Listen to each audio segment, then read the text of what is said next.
a lot of this world that we've lived in have like the things that we've done to this world have potentially created this beast. And so, maybe it's not just like the vulnerable people with mast cell, but I think probably to some degree, we're all probably suffering from this a little bit, whether we know it or not. I am really looking forward to talking about something that you may not have heard of today. So if you have noticed that you are sensitive to chemicals or smells or noises, or you've struggled with weird symptoms that doctors can't explain, you just don't feel good, this is an episode that you won't want to miss. We are talking about Mast Cell Activation Syndrome, which is often abbreviated MCAS or MCAS. And I can't think of a better person to walk us through this than Dr. Zac Spiritos. Dr. Spiritos is a gastroenterologist whose deep expertise in MCAS, POTS, dysautonomia, motility disorders, and chronic functional GI conditions. What sets him apart is he is able to connect the dots between these overlapping conditions to really understand what exactly is going on with the patient and then help them feel better. In this conversation, he's going to help us understand what MCAS actually is, why it presents in such wildly different ways, why it's commonly missed, and why it tends to show up alongside conditions like POTS and EDS. We're going to explore the gut-MCAS connection, why so many people with MCAS have persistent digestive symptoms, and how treatment has to be layered and paced to avoid overwhelming the system. If you've wondered if MCAS might explain your symptoms, or you've wondered what MCAS is, or if this is the first time you're hearing anything about it, then listen along because you are going to learn a ton. It really starts with finding the right team. And that person probably doesn't have all the answers because nobody does right now. But you just need someone that will work with you and listen to you and fight for you.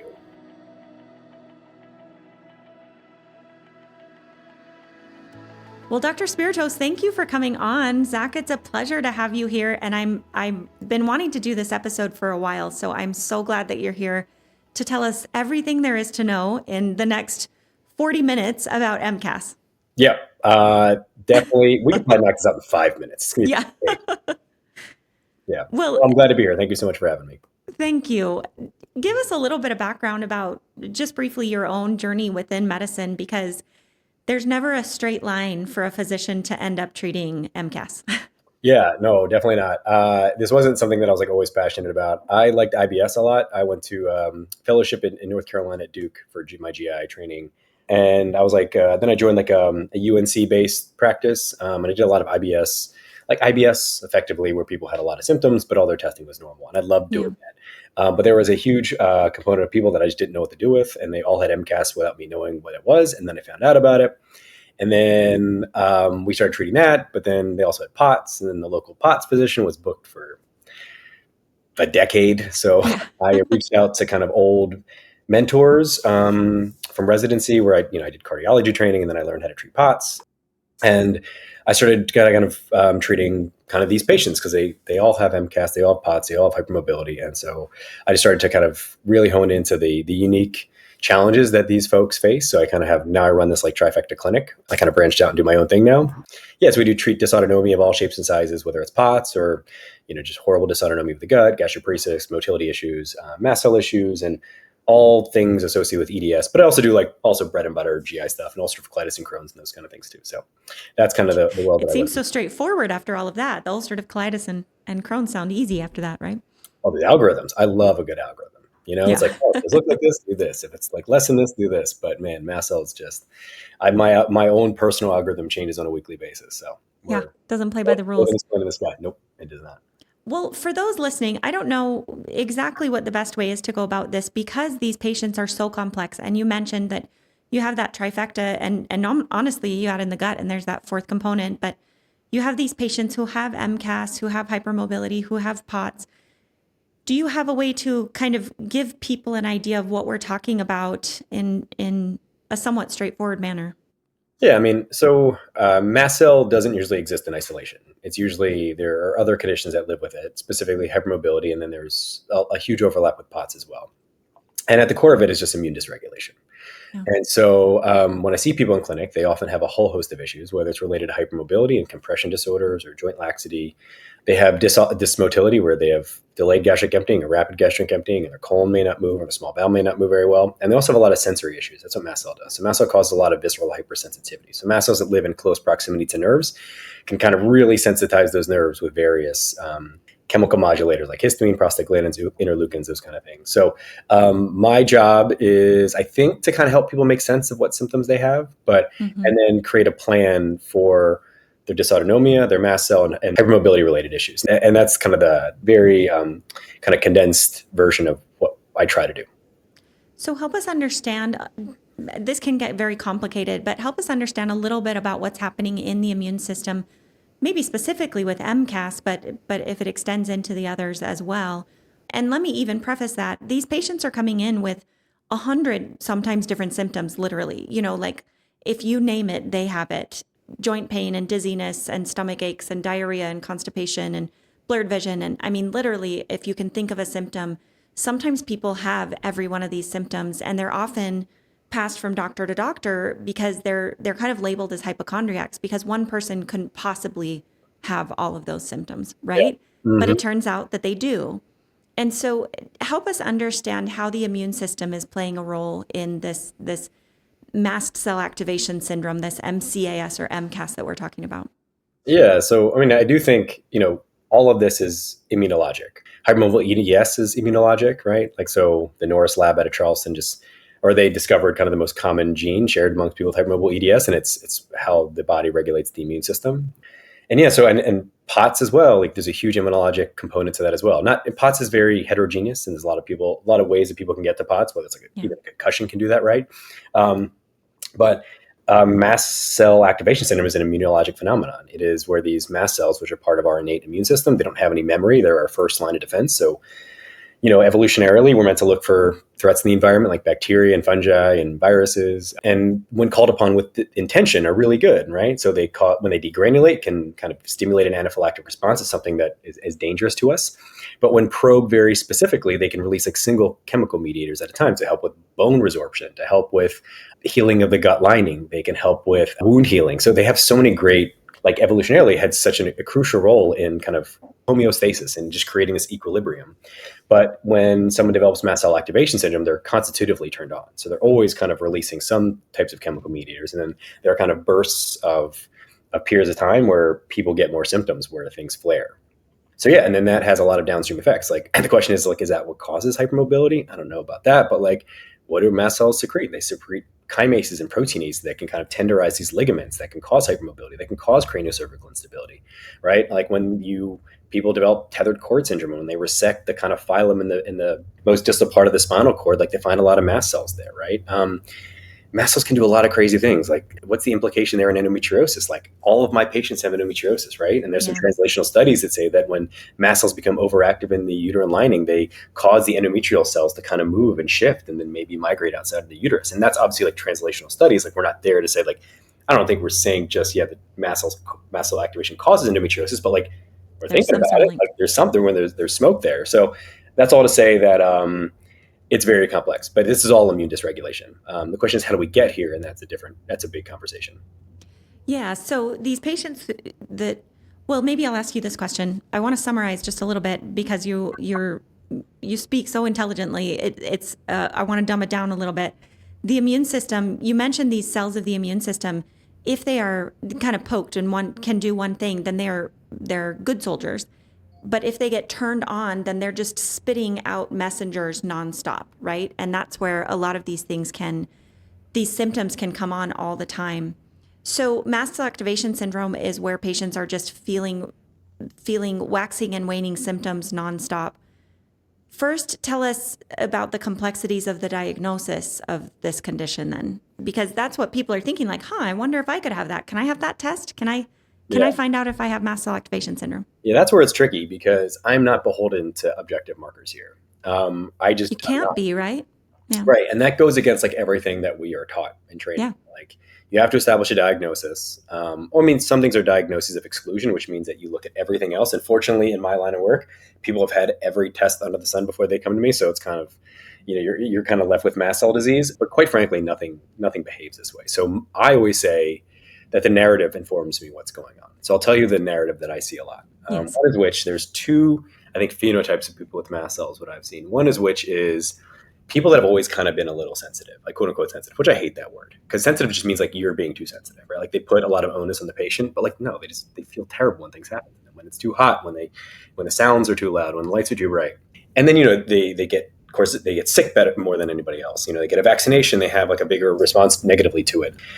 Heat always bothers them, scents always bother them, and it kind of like slowly progresses. I find that to be the minority of folks that I see in clinic. But the phenotype that I see the most are people that are like, generally speaking, have been healthy for a while, like maybe some background noise, like throughout their life, like early on some migraines, maybe some heavy periods, but kind of things that affect quality of life, but don't amount to anything significant, I would say. And then something big happens, whether that's a big virus, a vaccination, big surgery, a stressful event, living in a moldy home, and then everything changes and they become intolerant of things they used to be tolerant of. And this phenomenon is called toxigenic induced loss of toxicity, where all of a sudden you're like, I can't drink alcohol anymore, or I feel terrible. I can't eat like a charcuterie plate, or I feel like I'm going to faint. That story is pretty unique in combination with the comorbidities, which include hypermobility and dysautonomia, whether that's a slow-moving stomach or kind of a slow-moving bowel, or POTS, which is postural orthostatic tachycardia syndrome, which is defined by orthostatic intolerance, which means that you stand up and you don't feel so hot. You get dizzy, you get lightheaded, your heart races. And there's nothing in medicine that does this, right? So when we talk about how to create what's called a differential diagnosis, which is what do we think is going on? So a patient comes into clinic and says, I have a headache. You start asking them questions to be like, okay, what's causing this headache? So I can then order appropriate testing, right? There is nothing that does this in medicine, right? You talk about great imitators like tuberculosis and lupus and rheumatic diseases, and there's nothing that does this, right? There's systemic mastocytosis, which is kind of the cancer. It's like the oncologic cousin of MCAS, which is different, but have very similar symptoms. So you want to rule that out. And there's other kind of rare things like pheochromocytoma and carcinoid syndrome, which are really, really, really, really rare, that are kind of similar, but nothing does this in terms of the symptom profile and how people got here. So I just listen to people. I'm like, you got it. Yeah. I'm happy to order testing. And I do a little bit of clinical research. So I do get tests sometimes to see, like, I'd love to know like who gets positive and, what does this inform our treatment decision? I'm not beholden to data points. I will go after data if I'm skeptical of the diagnosis, if people present atypically. So I have some people that just have GI, a mast cell disease, where they don't have body-wide symptoms. It's really just in their gut. That's where I'll get testing to kind of be like, you know what, this smells a little mast cell to me, but it's not super classic. So let's get some data. And that's the minority of times, but that's when I'll get information. So it's really that clinical history with the associated comorbidities and like history of endometriosis, history of migraines, sensitive to smells. Like if they walk past, like if they go through Bed Bath & Beyond, like they're going to have a freaking seizure because the smells and chemicals really bother people. Intolerance to alcohol. So all these things taken together just increase the likelihood that I think someone has mast cell activation syndrome. And without data, I'll just go ahead and treat people. I thank you for explaining that I think a lot of these people do end up in functional medicine because they've seen a doctor for every one of their symptoms and they're kind of been treated for every one of their symptoms. But the conventional medical world is not very good at connecting the dots, right? At saying this umbrella is MCAS. It is possible for you to have all of these symptoms be grouped under one umbrella. And so I think they're left going from doctor to doctor until they find someone who's willing to kind of step back and listen for a solid 45 minutes, hear their story and be able to put some of these pieces together. Do you want to comment on that at all about where MCAS in conventional medicine is? Yeah, I don't want to throw anybody on the bus. No. Because I am a traditionally trained guy, right? Me I too. do functional stuff, right? I had not learned about mast cell until like I was on my own, right? So I don't it's not like, oh, like Joe Schmo wasn't paying attention during the mast cell lecture. Like we weren't taught about it, right? And so when someone comes into clinic and like when you are in medicine, right? Like we put people into boxes. Like there's autoimmune boxes, there's infection boxes, there's cardiovascular boxes, there's rheumatic boxes, there's, and so like when they come in, like, oh, this is kind of the direction I'm going with this. Is this traumatic? Is this infectious? Is this like, so you kind of like, there's general categories to go into. Mast cell just bucks the trend. Like we weren't taught about this, right? And so when someone comes in with all of these symptoms, you're like, I don't even know how to categorize this person. Like, yeah, we'll work them up for like lupus and like kind of the rare stuff that causes like these bizarre symptoms. But when that's invariably negative, you're like, well, what's next? Like it must be anxiety, right? Because anxiety can cause, I hate saying this, but like anxiety can cause a lot of somatic symptoms. Like I've dealt with anxiety for a while, right? I've had palpitations but it doesn't cause these kind of symptoms, right? Like this is unique. And so when you don't know what to do with it, you're just kind of like, you end up dismissing people. And there's also like a pride thing, right? I think doctors don't like not knowing the answer, right? So they're like, oh, this must be like, you know, yeah, we'll go see a psychiatrist or something. Like they don't really know what to say next. So it's not like people say, like I've talked to patients who have talked to providers who say ridiculous things, right? That Yeah. are so inappropriate. And that's different. But I generally cut people some slack because like we haven't been taught about these. I don't like that there's a lot of resistance to recognizing this is a thing, which I do see. Like I try to talk to people's doctors, and like I think this is mast cell. Like, oh well, I'm not sure this is. I think it's an internet diagnosis, and I was like, all right, well, then tell me what else this could be, right? Like Yeah. if you don't think this is mast cell, what else could this be? And there's usually not a very intelligible answer that comes back. So that's all to say that I try to give people the benefit of the doubt. But you're right, like a lot of this is you just need to take time to listen to people. And in traditional medicine, you're given 30 minutes with the patient, right? And then you got to triage them and you got to write the notes. So like you end up like they're allowed to talk for 15 minutes. And if they don't have sufficient time, like you'll be like, I don't know what this is. This must be anxiety. Yeah, I think you said that really well, that the conventional medical world is not built for a diagnosis like this. It flies in the face of everything we're trained to do in medicine, which is categorize and systematize and find the algorithm and find the clone of the set of symptoms that matches the diagnosis. And MCAS is like this big explosion of mess a little bit in the body where it kind of crosses multiple systems in the body and it doesn't behave the same every time, even in the same patient. You might have them feel one way one day and then totally different the next day. And medicine doesn't do very well with that. We weren't trained what to do with so much inconsistency. And so I agree with you, not to throw the system under the bus, but to reassure patients that if that's their experience that they're getting from the conventional medical world, there are answers out there, and not to get too frustrated with your doctor. It's not that they don't care, but they weren't trained They don't know, oftentimes. right? Yeah. And then, like people give GI doctors a lot of grief for like not doing more than endoscopy. Like that's what GI doctors do. They do Yeah. endoscopy. Like that's what Yeah. we were trained on. We are like, I mean, I stopped doing endoscopy, like, but most of our training is just how to scope people, right? It's Yeah. not to listen and go through diet and stress. Like, so like yeah. And so people are like, yeah, he just scoped me or he or she just scoped me. I was like, that's what they were trained to do. Right. Yeah. Like, and so, so I wish people went like took the extra step to like maybe like what else is going on and continue to be curious. But I think people lose curiosity over time. Like they've trained forever. Medical training is forever. Like it's so long and you're in so much debt and then you have kids, right? And then you're like, oh my gosh, like how much time is there in a day? So I think it's just I wish people continue to be curious and push themselves. And that's where I think, but I get it. Like I don't blame Hopefully people. we get there. But I do think there's another layer to this, I think, is that, I think I'm just trying to push the narrative like how to recognize this. Yeah. Here's the rub is that it's an invisible condition for the most part. Like there's like you can get rashes and things like that, but they're transient, right? It's as you mentioned, it organ hops, like it can kind of go from organ system to organ system. It's variable from day to day. It's invisible. We don't have biomarkers for it, and it affects young women, right? It's the perfect storm for not believing people. Like women are historically not believed. So I think there's more so than like the pathophysiology and how this presents in clinic, which makes it diagnostically challenging. But there's a lot of sociocultural layers to this as well as to why it's so challenging to get people to believe these young women who are, women of all ages. And we weren't taught about hypermobility in POTS. Like there's a page of it in medical training, but it's so complex. There's like 20 pages on peptic ulcer disease.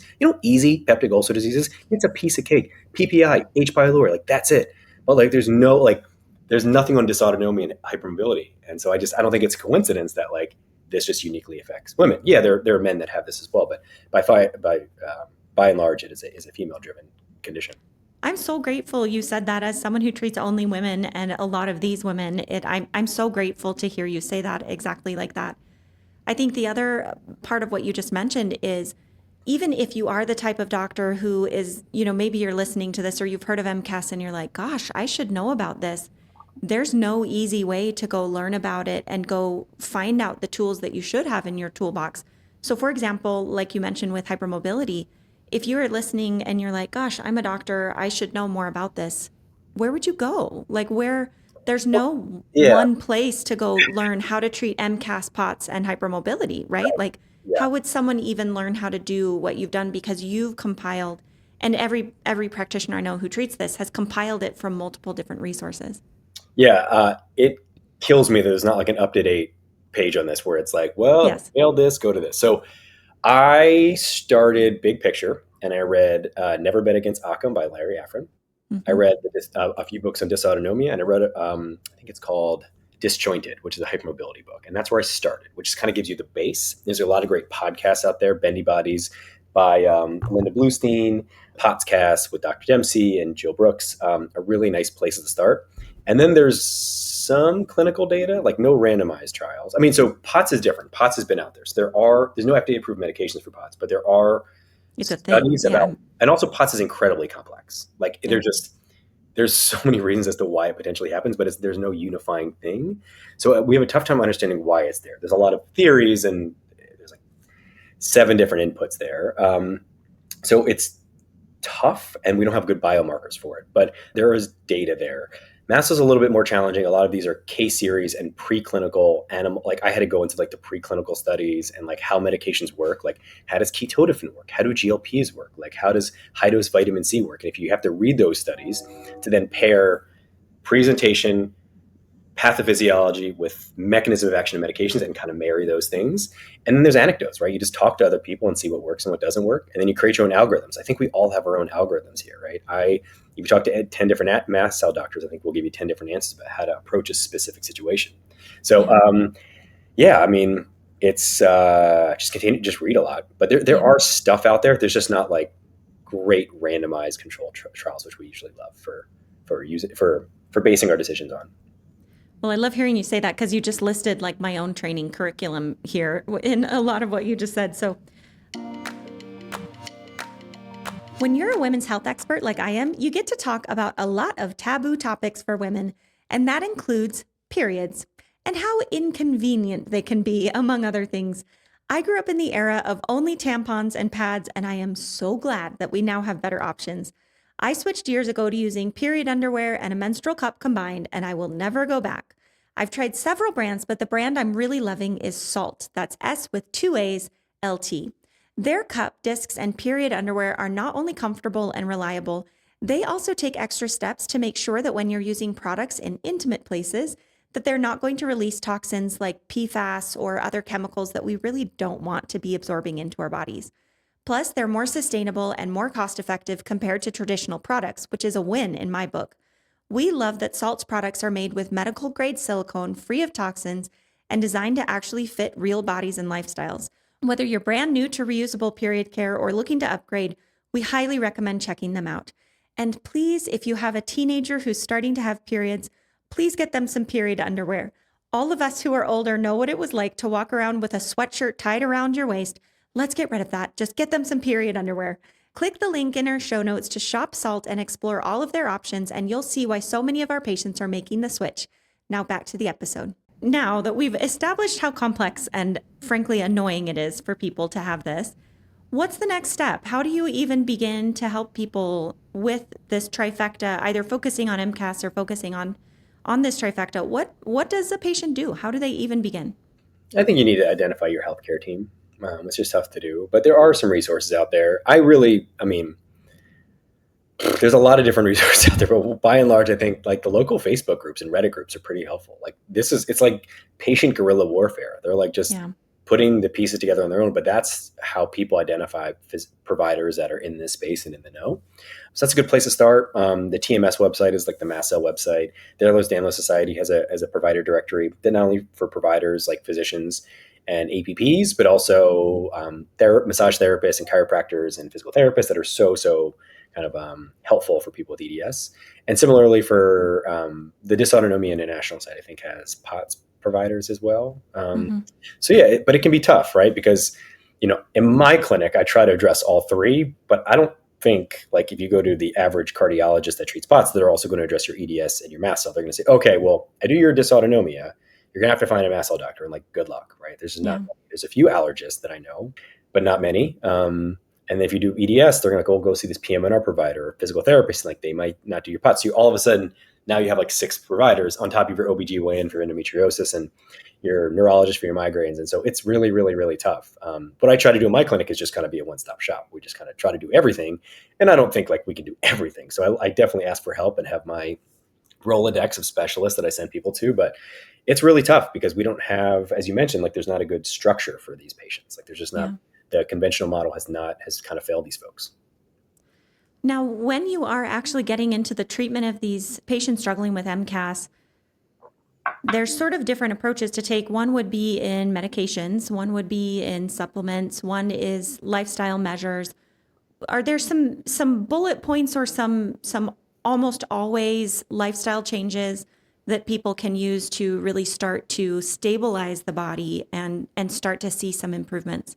Yeah, I always start with lifestyle first, even though I'm pretty sure most people need medications. I don't think that's all the way true, but I think there's like real inflammation going on that's really tough. I think that's like an autoinflammatory autoimmune condition that people would probably benefit from medications. I never say anybody needs them. It's like a medication for anything. It's a tool, right? If you have a headache, do you want to take Tylenol? You don't have to, but probably make you feel better as long as you understand the risks of these therapies. So yeah, I always start with kind of remediating the environment around them and creating like a more kind of friendly mast cell environment at home. I don't What find does that that look like? yeah, I have this like very long handout that I force upon everybody, even if they don't want it, because it took me so long to make. Um, but it asks about like it goes over like volatile organic compounds and synthetics and dyes and really trying to make the house more mast cell friendly, interrogating everything from their air filters to their water filters to their shower filters. You had a young woman who changed her shower filter and then she wasn't having a rash after showers anymore. It's not that always that clinically overt. I think it's more subclinical in the sense that I and this is like my thoughts, but I think that mast cell activation, when you get symptoms, it's when your cup overflows, and a lot of things can fill up your cup. It could be like the day-to-day chemical exposures that you have. It could be the stress that you feel. It could be the food that you eat, and so these interventions is just kind of decreasing your kind of the stress ledger on your mast cells. And so that's where I start, and I kind of give this really long handout. I'd be happy to share it with you if you want. If you found that'd be helpful. It's not proprietary by any means, and I go to like what deodorants are safer, like what colognes are safer, what perfumes are safer, what shampoos are safer, what cleaning supplies are safer, that kind of stuff. And then I go into food on diet. So not everybody has diet mediated symptoms, but a lot of people do. It's always a really tricky conversation because there's no clinical data to support dietary changes in mast cell, but I do see like anecdotally just two diets work over and over again. And one is the gluten-free diet and the other one's the low histamine diet, but not for everybody, right? So one diet, like some people don't benefit from either of these diets. Some people really benefit from one versus the other. And so I always say that this is a trial and error process, and it may not make you feel better at all. And it's tough because these are really tough diets to follow. So I'm not saying, hey, just like take out broccoli from your, not hating on broccoli, but like, it's not just taking away like one food. It's like, it's overhauling your whole lifestyle. And Yeah. the low histamine diet, effectively, if you're a big meal planner, like that's kind of out the window for you. So you have to be in the right space to do this. And so if I say like, this is what the diet is, are you ready to do this or do you not want to do this? I just try to give people as many non-pharmacologic means of controlling this as possible. Always working with a dietitian if that's helpful, just because it's meant to be like you remove these things as a proof of concept for a couple weeks. And then if you're feeling better, then kind of start to layer things in maybe at low doses to see if you can get away and find a nice balance between symptom management and just being like incredibly strict with your diet. That's a diet piece. And then I go into the stress part of things. So most people, if I probe, say that stress makes their symptoms worse. And so there's a lot of ways that we like manage stress, so to speak. Always talk about like, their sleep and then we talk about like dedicated training courses, like limbic retraining, like Gupta or DNRS, which I have seen a lot of benefit in. Some people don't love it. I used to think this was like kind of woo woo, but man, people have like really had a lot of benefit with it if they're dedicated. So I kind of bake this into the equation as well if people are up for it. Some people love the idea of it. Some people are like, that's not for me. And that's okay. Everybody heals in their own way. Some people want to do therapy and hypnosis and cognitive behavioral therapy. Like there's a lot, some people just want to take an SSRI. Like that's okay. But it's something that we always have to talk about during your session. And then we hop into medications. And that's kind of how we layer the dialogue.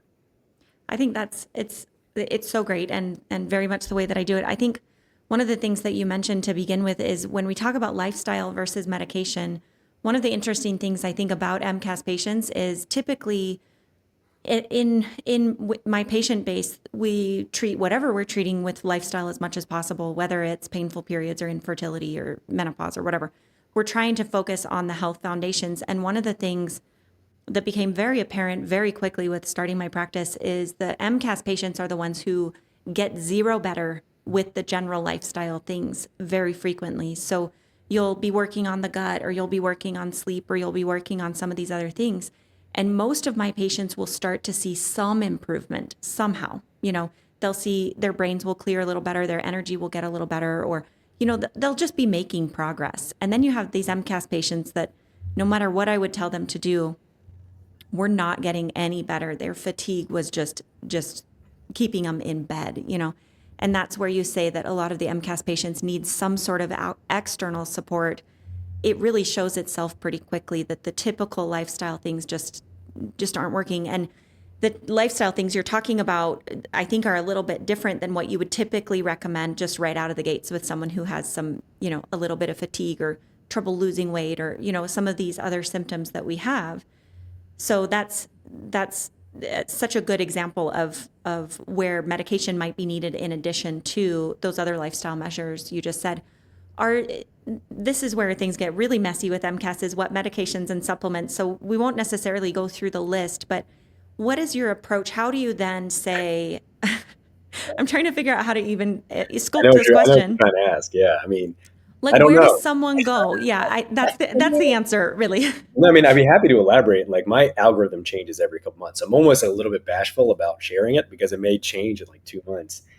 So I think it starts with just understanding how medication, like, so you kind of listen to like what has worked for people in the past, and then you read about why supplements work. Like, why does Celebrex work for prostaglandin synthesis? Like, why does ketotifen work? Like, oh yeah, it's an H1 blocker, but it's also a mast cell stabler, also has prostaglandin inhibition properties. And then you look into like preclinical data and like what flavonoids work best. Like, luteolin actually works better than quercetin, right? So it can inform your decisions, but there's also an element of randomness here.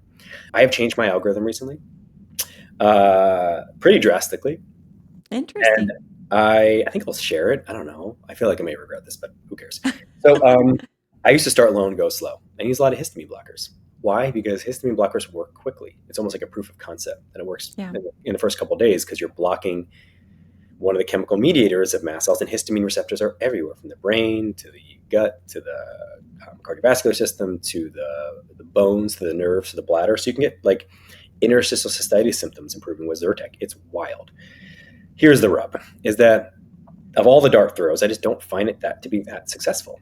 Some people, it turns it around, and maybe it's just referral bias, but the patients that I see are really, really, really refractory and have a lot of symptoms and only eat a couple foods and are losing weight or gaining a lot of inflammatory edema. And it's just kind of like, they're like, if I squint, my headaches are a little better. And then what you do is you end up like layering ketotifen and chromalin and vitamin C and PEA, and then you blink and someone's on like 9 medications. I'm like, are we sure we're doing the right thing here? So I also treat ulcerative colitis and Crohn's disease. And God, I hope I don't regret saying this, but okay. So in inflammatory bowel disease, decades ago, we used to do this bottom-up approach. We put people on pills like mesalamine and sulfasalazine because it was like the easy thing to do, akin to starting antihistamines because they're safe and like pretty effective. They can be effective. But people weren't getting better. So then we're like, we have all these amazing biologic medications like infliximab and Humira, and like, sure, they have more side effects, but by and large are really, really safe. And if you're comparing like the relative benefit versus the relative risk, like the risk calculus just favors these hardcore biologics that like just make people feel better immediately. And after like informed consent, like you talk about it and people feel better. So I now use medications that I think just work better right off the bat. Obviously talking about the landscape of medications and how this is all trial and error. And so I'll start with medications that I think work the best. I like low microdose GLPs. I think those medications are really phenomenal in mast cell disease. They're also, if you look at kind of the anti-inflammatory properties, pretty telling, that are independent of weight loss and glycemic control. They can heal the gut as well. Like, that's why they're being looked at to treat Crohn's disease and ulcerative colitis. That actually helps with improving the intestinal lining, and it also has pretty significant benefits on the microbiome as well. And also, like, I find it to be best tolerated in mast cell because it's endogenous. Like, we have GLP in our body, right? Yeah. So mast cells tend to react to synthetics and weird stuff and the additives and excipients and medications. But if you inject something that we already have, by and large, it's like pretty well tolerated. So it's pretty well tolerated. It works better than most therapies, like all the dart throws out there. Like, I find it to be really, really helpful, especially for the GI and the neurocognitive symptoms. And it's now affordable. Like, you can buy it through Eli Lilly, the pharmaceutical company, and we microdose it. So it ends up being pretty affordable, and it's only going to get more and more affordable. But a lot of people are like, I'm uncomfortable with that. I get it. It's weird. And I always tell them this is strange. And I would have never thought that I'd be saying this, but I can't deny what I've seen recently. So, but similarly, like I'll just go to low dose naltrexone. I'll go to Xolair pretty quickly if people have a lot of anaphylaxis early on. Like I'll just go to these bigger guns because I find that they work better, albeit like at a little like a slightly higher risk. And then use medications like antihistamines and vitamin C and Celebrex and Singulair, and more on the margins. But everybody's different, right? And I may change this in a couple months, but I just find that it just these I kind of go big and go home pretty early, considering that the side effects are pretty modest. I think that's really helpful, even just to hear. I think for patients who may be listening, or people who may be listening who are maybe new to the idea of MCAS, just to hear that like it takes a little bit of an army sometimes in MCAS, like it takes several different things to think about. I think is helpful to hear, and I think to hear that it's messy and to kind of expect a lot of trial and error. It's a little different than if you have a sinus infection and you go to your doctor and they give you an antibiotic and everything's done. Like there is a lot more trial and error. And so it does require a lot of patience from the practitioner and from the patient. Will you lay out as best you can, and I know this is also a complicated question, will you lay out any sort of typical time course? How long, obviously there are some people who you guess that right dart right away and they get better. But even then, what's the after course once you've gotten everything stabilized? Now, getting things stabilized with medication and with environment you might get lucky and it might take a handful of months, or it might take a year or more. But what's the next step once you've gotten them pretty stabilized? Yeah, I think it's like fortifying the ship as much as you can, preparing for times where you're going to flare. Like I think it's probably tough to avoid all flares. Like your flares just may be more modest than they were before, and then like create an action plan for when that happens, whether it's some Benadryl or some Atarax or even a low-dose benzodiazepine, or Celebrex can help for like brain fog and kind of this thermoregulatory side effects like hot flashes. So that's kind of what so it's like kind of making you feel as comfortable as you can, identifying the best diet for you, and then create an action plan for when you have flares. But it takes time, and then I deconstruct the medication list. So I find like a lot of people are on people are so desperate to get better, so they go on 1,000 supplements and mitochondrial agents, and I'm like, I'm not sure these are helping. And then I deconstruct the list because they may be making your mast cells worse. And then layer in like limbic retraining if they haven't done that before. That's kind of it. But everybody's time course is different, right? And some people are so debilitated when we start and have long COVID and horrible POTS and dysautonomia and pelvic venous congestion. So there's all these like different inputs there, right? And so you just have to kind of understand the landscape of who someone is and understanding what buttons to press when. Start low, go slow, do no harm, kind of educate. And but it's tough. It is tough. And generally speaking, this isn't something that someone's going to be cured from permanently. Like I no longer have MCAS. I don't think so. So you're looking for ways to, like you said, fortify the ship, make the body a little more resilient so that when it does encounter a trigger, hopefully it doesn't have quite as deep of a dive, or it's bouncing back a little more quickly. Yeah, exactly. So you just want to make the lows not so low, and you can really, really be successful in doing so. And then just make it seem like you're not, your symptoms and your mast cell isn't on the forefront of your mind all the time, which you can really do with some of these really helpful therapies. But we don't really have any FDA-approved medications for this, and so, but there are new therapies that we're learning about all the time. All the time, they're new medications. Even the GLP-1s are very new for MCAS. I think no one's been using those in MCAS for a prolonged period of time that I'm aware of. No, about a year ago, I started hearing, patients say that I started on Ozempic for whatever reason, all my reactivity symptoms went away. And so it's nice having these therapies because I used to use more immunomodulatory therapies like Plaquenil, methotrexate, and things like that. And those medications have a little bit more side effects to them, but it's, and there's, more and more therapies that we're hearing about. I'm not an early adopter. Like I'm pretty cautious, peptides and things like that. Like I like the idea of them, but I need a little clinical data, right? Because I find it so funny though. And I know we want to talk about peptides at some point in time, but like we scrutinize GLPs so much about like all the things they do or don't do. But man, like these peptides are like sweeping the nation. We have no data on them, right? Nothing. Right. And so it's like, how do we know? Like, I just don't know. Right. So they kind of, I see patients that do get better. I just don't know how they work. And that's a tough part. Like, and so. When to use this peptide for which patient. And it's and people are like, I use this peptide for their immune system. I was like, what does that mean? Yeah. The immune system is so complex, right? What part of it Is it Yeah. like macrophages? Is it natural killer cells? Like who do you use it for, right? Yeah. Is it people that low IgA levels, like CVID? Like what are we talking about here? Why don't we put them on IVIG then? Like I just don't know. And so I just Yeah. don't like saying like we use it for pain. I was like, but Yeah. what kind of pain, right? And because I just don't like throwing people on medications without understanding like why it would work for somebody. And maybe maybe I'm just a coward. But I'm a pretty cautious, like I like knowing, but I also like, I do things that are pretty unconventional outside the box. Like I use IVIG all the time because I really know how IVIG works. Yeah. And for specific conditions, like I know it would work well. And there's like clinical data to support it. But yeah, I think unfortunately, these peptides are just not being adopted by like the FDA. So there's not like there's not going to be trials in them. So that's what's tough.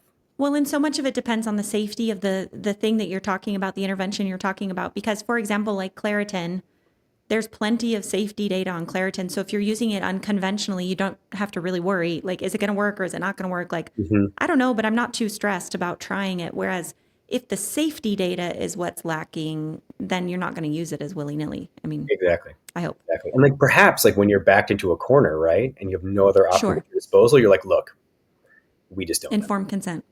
Informed consent, right? Yeah. And then yeah. Have you ever tried red light therapy? At Uplift for Her, we are big fans, and I use it ourselves regularly.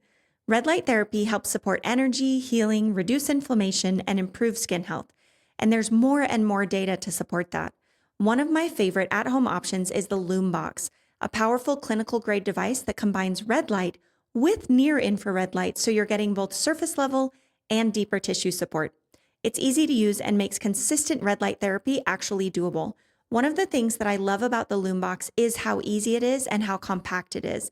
So you can grab it out really quickly, use it while you're in bed, getting ready to go to sleep, and then put it away and not have to unpack a big, complicated device. I use it most nights as I'm going to bed, mostly just for relaxation. I find I feel very calm and wake up with good energy. So it is one of my favorite wellness add-ons. If you're thinking about adding it to your wellness routine, we have a link in the show notes that will save you $250 off of a Loom Box.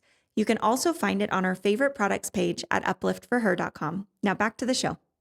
Now, a lot of patients who struggle with MCAS also really struggle with their gut, with IBS-like symptoms or just chronic symptoms like bloating or motility issues that are just really stubborn, just not getting better no matter what they try. And sometimes that's one of the flags for MCAS, right? Is you have this gut that is just really stubborn. So where does the order of operations fit in there in terms of supporting gut healing or supporting GI symptoms? It all depends on like what's driving those GI symptoms, right? Like if it's, in this patient population, let's just take like reflux, for example. So why does someone have like heartburn and regurgitation, right? So if they have hypermobility, they may have like a little hiatal hernia, and it may just be a gastroesophageal reflux disease. If they have dysautonomia and they have gastroparesis, you have more food hanging out in the stomach for longer, so that can just kind of sit there and bathe the distal part of the esophagus. Mast Cell Activation Syndrome can cause symptoms that are clinically identical to gastroesophageal reflux disease, but have a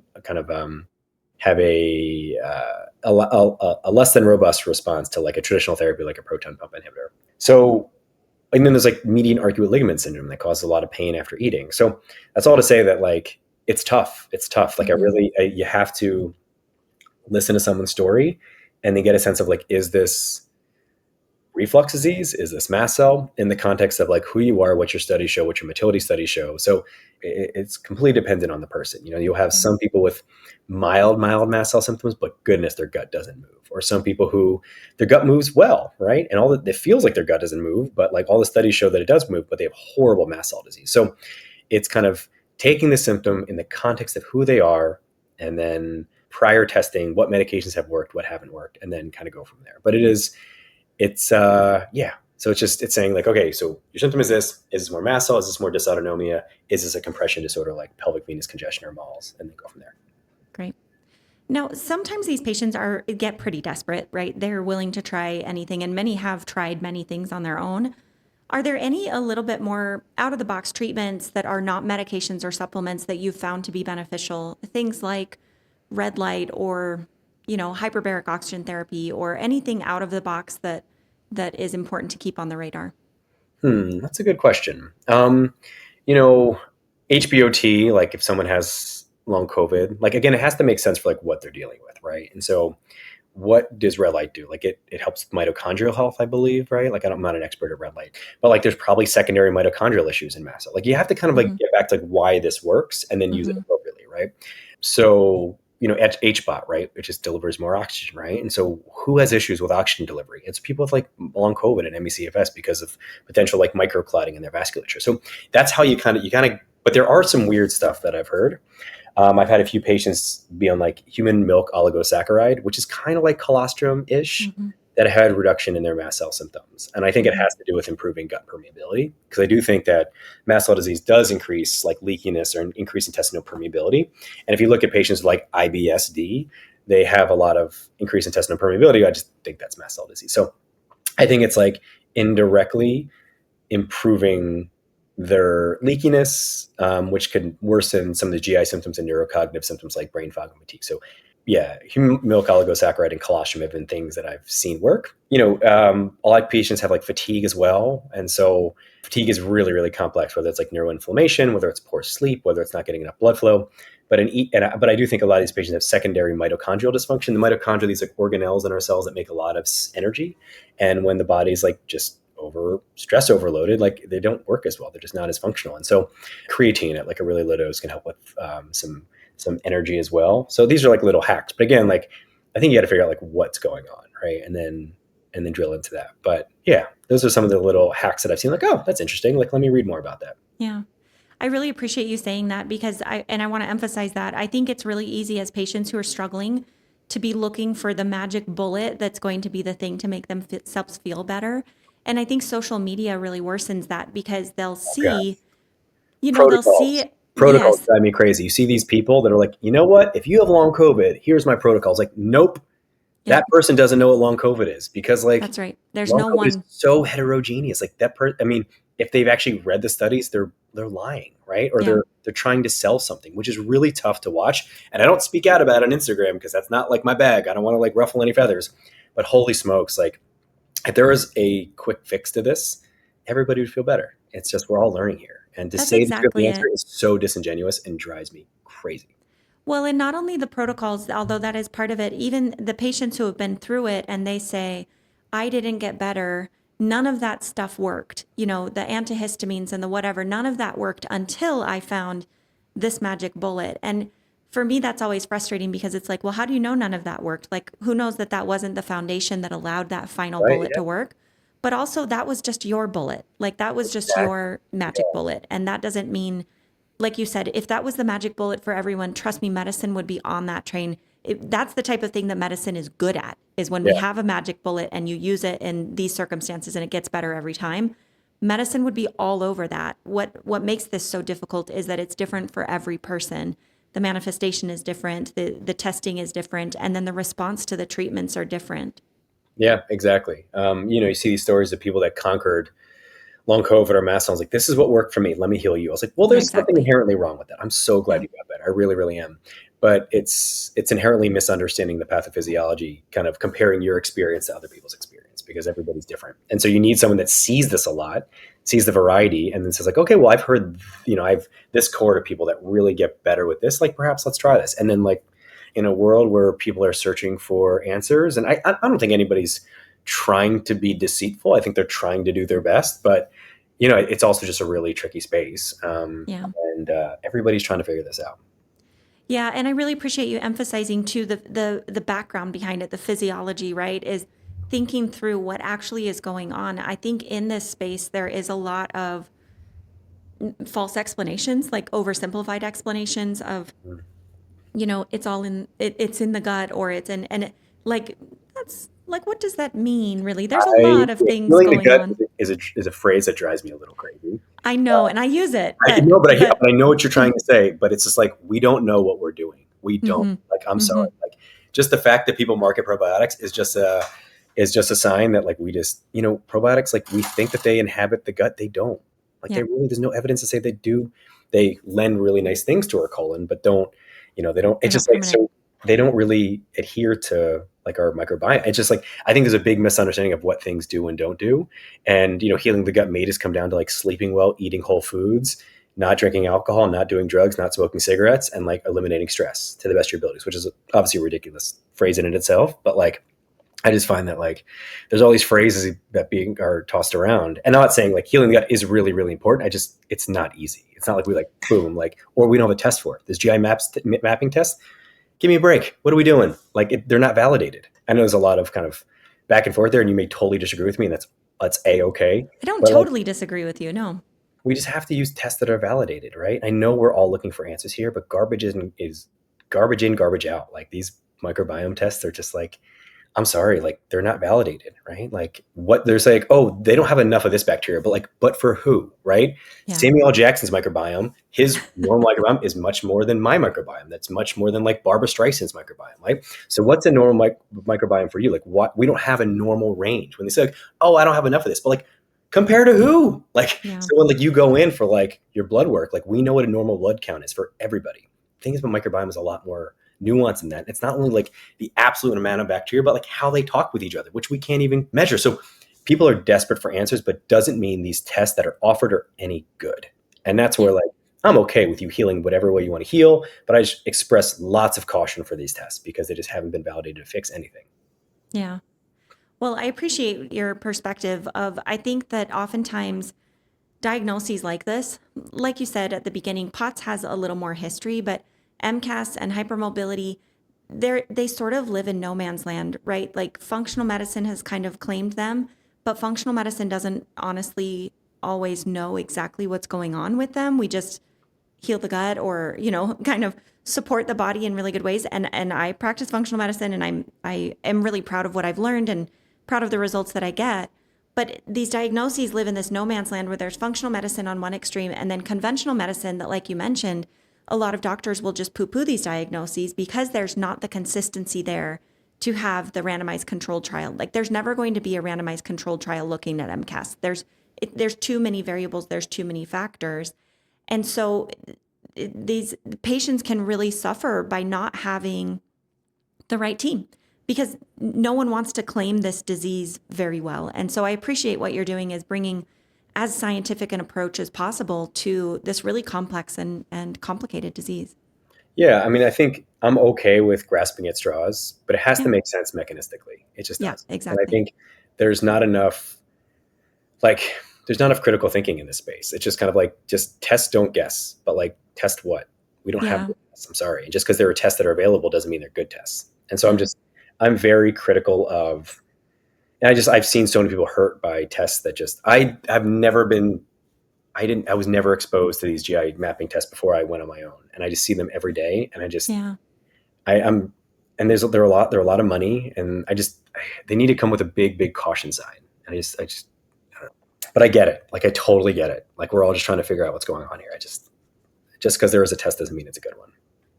No. Well, is there anything else as we wrap up? Is there anything else that you feel like we've missed or that you would want to emphasize or re-emphasize when talking to people who may be struggling with MCAS? Yeah, I mean, it's really tough. I'm really, really sorry that you're going through this. I've never seen anything like this before. It causes so many tremendous physical symptoms, psychological symptoms, right? Mast cell itself can cause a lot of anxiety and depression. And then compounded with just being misunderstood by people that you really put your faith in to understand you. There's so much medical PTSD and trauma. But there are a lot of people that are thinking hard about this. We don't have great answers right now. We don't. And I really apologize for that. But there are people that think really critically about this and are trying to move the needle. And it really starts with finding the right team. And that person probably doesn't have all the answers because nobody does right now. Mm-hmm. But you just need someone that will work with you and listen to you and fight for you, because there's always new data coming out, right? There are new clinical studies, like they're studying tirzepatide in long COVID now, right? Like people are working. And we have pretty good solutions right now. They're only going to get better. I know it's not incredibly encouraging, but that's kind of where I would start, is find someone that will be in your corner, listen to you, and will fight for you. Well, and to end on an encouraging note, I do think most of these people eventually find a way to feel a lot better. Maybe not 100% better, but most people can make significant improvements, but it can be really painstakingly slow for some people. So don't give up hope, right, in terms of what you're trying, and keep going. Yeah, well said. all set. I want to take back my wrap up for just a second because you said something that made me think of this is, do you feel like MCAS is increasing in frequency? Oftentimes we have this debate about, no, we're just getting better at recognizing it. But do you feel like our current environment and, whatever exposures we have are actually increasing the frequency that this is happening in? 100%. Yeah. 100%. Like, I don't, there are this theory of like toxigenic induced loss of tolerance, where thought is that this kind of all the man-made chemicals and exposures that people have really set people up for mast cell activation syndrome. And I fully believe it. I think it's no surprise that when you talk to these people, like, they're extremely sensitive to man-made compounds. Like, I have a patient, the electromagnetic frequency from his phone sets off his mast cell. Like, buying a new set of clothes, like, they have to wash it first because all the this stuff that's on there. Once they detox their house of like the chemicals and the mold, like, they feel better. Yeah. The mast cell is just interpreting kind of this new world as very, very threatening. So I do think that's playing a big, big role. I used to not believe in any of this stuff, like kind of detoxing your home, but goodness, I am a huge believer now because you just see people get better, and it's such an easy thing to do. I have people move to different countries because they feel so much better in different countries because there's more food regulation in potentially in other countries. So the environment plays a humongous role in people's symptoms. But it's also like probably not just that, right? It's probably like early life antibiotic exposure and how clean we are these days and how that affects your microbiome and our intestinal permeability. So there's probably a lot of different inputs here, but I think we've created this, unfortunately. So do you have any steps that you take yourself or in your family or tips that you would kind of guess at? Because of course we don't have any data in this, in any terms, any amount of prevention, or, maybe if someone's listening and they're like, well, I don't think I have MCAS, but I am really sensitive. And you're thinking, oh gosh, could I tip over into MCAS or something? Do you have any tips that you would encourage? Yeah. I mean, eat good food, right? Avoid antibiotics as much as possible, unless, antibiotics are very, very healthy. But when used properly, get outside, play in the mud, exercise. I know these are all like redundant things. And then, try to be as like kind of organic as possible, right? Like, we've done this kind of like get the plastic out of the house thing. Like, I don't know if microplastics are bad for us, but I don't think they're good for us, right? And I think being in this mast cell world, like, I don't know, and I'm not an environmental scientist. Like, I don't know the science of this, but I do know that a lot of this world that we've lived in have like the things that we've done to this world have potentially created this beast. And so, maybe it's not just like the vulnerable people with mast cell, but I think probably to some degree, we're all probably suffering from this a little bit, whether we know it or not, because it's ubiquitous, like the plastics and everything. But I don't know, I say that with like a big grain of salt, right? Yeah. But I think I'm also very much colored by my experience in clinic, where people have been harmed by this world and they feel so much better elsewhere. So we have young kids, and we eat on like kind of metal plates, and we've kind of taken the plastic Tupperware out of the house, and we try to eat organic as much as we can. But we also, like, my kids love chicken nuggets and pizza. So like, I don't know, like, there's a balance there. So I think it's really, really tough. I still have my cell phone. I still have my computer all day. Like, that's probably horrible for me. So it's just really tough to do. But I think it's just being mindful of, maybe just try to be as kind of organic and clean as possible. But Well, I so appreciate your voice of reason in this. I think we're going to keep hearing more and more about this, and I'm grateful for the work that you're doing and the research you're doing and bringing relief to the patients that are able to see you. So thank you for sharing that wealth of knowledge with us today. Yeah, thank you so much for having me. Really appreciate it. Thank you so much for tuning in to today's episode. A huge thank you to our guest for sharing their insights and time with us. We are grateful for the incredible support from our sponsors and to all of you listening. We couldn't do this without you. If you enjoyed this episode, please consider subscribing on your favorite platform. You can find us on our website, upliftforher.com, YouTube, Apple Podcasts, Spotify, or wherever you love to listen. And if you found value here today, please share this episode with someone who would benefit from it. Leave us a comment or give us a review. It really helps us reach more listeners like you. Thank you for being part of our community. Stay tuned for our next episode. Lastly, this information is for educational purposes only and not intended to be medical advice.